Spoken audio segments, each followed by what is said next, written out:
Right, so today's video is going to be the first of a little mini series that I'm going to do over the next few weeks, where I'm going to take each of my lawns individually and review the year that they've just had, looking back at 2025, looking at what we did, what went well, what didn't go so well, why we did certain stuff, and how we're going to sort of adapt our practice going into 2026. So the big change actually made with this lawn this year was to actually change the grass variety. If you've stuck around in this channel, you'll know that it used to be a predominantly ryegrass lawn, and we replaced it this year with a bent fescue lawn. And that wasn't because ryegrass didn't look good at the front, because it did. It was more because of how good bent fescue looked in the back garden, where we've got mostly shade all year round. And I thought, if that grass type survives and thrives in a really kind of hostile environment for grass, really, then what's it going to look like in a space that's perfect for grass? So we started off by actually killing this lawn off using Roundup around about mid-April time, because the reason why I left it so late was the fact that lawns are better being renovated as those temperatures start to improve, because it gives the grass that you want sort of more of a chance to establish, rather than going earlier in, let's say, like March time, where you're going to leave a lot of opportunity there for weeds to try and take hold. It took roughly 2 weeks to actually kill the entire thing, and then it came to actually removing the bit of a, what we would call, let's say, an eyesore. That's sort of what it became anyway. It sat right in the middle here, and that was the bush. And the main reason we actually decided to get rid of it was because the Royal Mail ended up killing the thing, which I should have really complained about at the time, but it was the sort of the impetus that made us sort of think, let's replace the bush, let's go with 100% lawn and see what it looks like. So we got rid of that. We got rid of the light as well, which was sort of awkwardly placed in the middle of the grass. And by sort of late April, we were ready to seed, and we started that by scarifying as many of those dead grass plants out of the lawn as we could. We aerated it, and the main reason for the aeration was to loosen the soil. And then we actually got on with some new topsoil as well, and levelled everything out just to get the surface as smooth as possible. I mean, don't get me wrong, it wasn't really bumpy, but I just wanted to get a nice flat surface to begin with, and also add just a little bit of topsoil, so we had that loose little part there for the new grass seeds to sit in to help them with germination. And then we seeded it at the start of May, because we had the perfect temperature for grass seed, not just to germinate, but to mature into a parent plant really quickly. However, we were faced with what kind of became like one of the driest summers we've had for quite a while, and from like the start of May, the soils were just bone dry. I can't really remember many days where we actually had a decent spell of rain.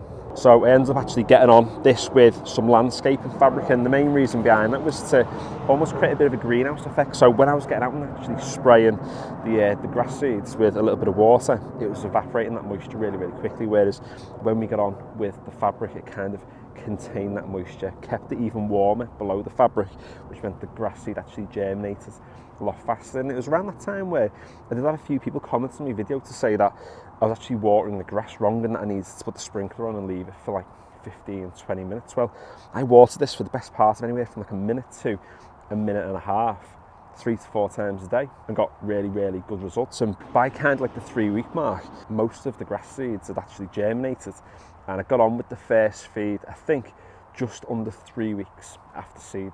And after that first feed, the grass just absolutely boomed. It took off, and then I think it had its first cut around about 5 weeks after seeding. So we were kind of first week into June, and then basically the name of the game for the rest of the year was just to cut and feed and cut and feed. And it's the combination of those two which enabled this lawn to thicken up to the extent that it did.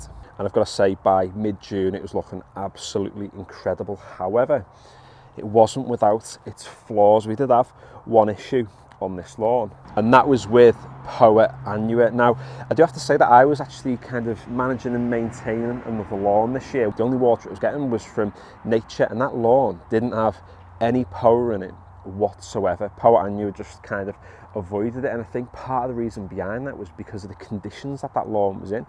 It was really hot, it was really dry, and those Poa seeds couldn't germinate. Like, they're going to be in all soils, most soils, but they couldn't germinate, they couldn't become plants, whereas they could germinate out here, because what we did to actually get the bent grasses and the fescues to germinate, that got the Poa plants to germinate too. So although we actually gave the plants that we wanted what they wanted, we gave the plants that we didn't want what they wanted to.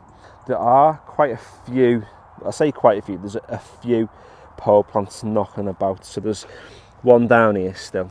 There's a few around the perimeter, to be honest, where I've got a little bit lazy. Like there's a massive gyno fella, I don't know if I can zoom in, down here somewhere. I'm not sure how well it picks it up on camera. So there are still a few, and really I should be pulling them, but I'm conscious to kind of pull anything out of here at the moment because I want to protect the soil, I want to protect the plants that are already there. I don't want to leave loads of unsightly spaces through the winter. What I can do is, if we do have any plants left over, we can pull them come springtime next year, where the plants that we want are going to start to thicken up, and as we pull those power plants out, bent grasses and the fescues can sort of fill in the spaces then. And in terms of products that we put down, we've only got on with 3 things. So we used True Grass, which was there to feed the soil, to improve the microbial activity, but also to thicken up the sward and make it really, really dense.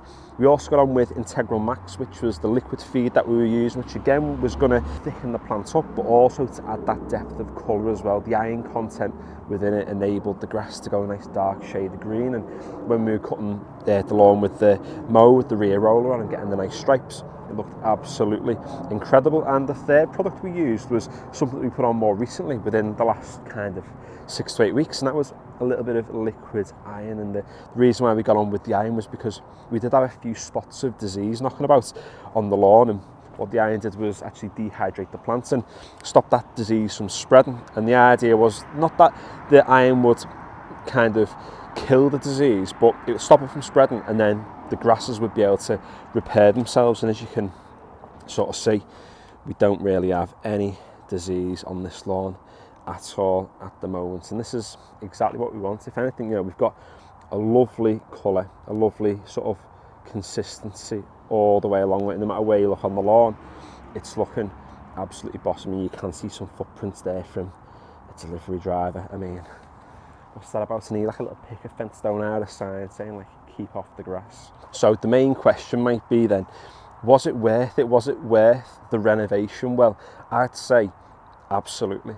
It absolutely was worth killing it off, going through all the trouble of getting rid of the bush, getting rid of the light, and renovating it fully, because the idea was that we wouldn't have to renovate this lawn fully again, or not for a long time anyway.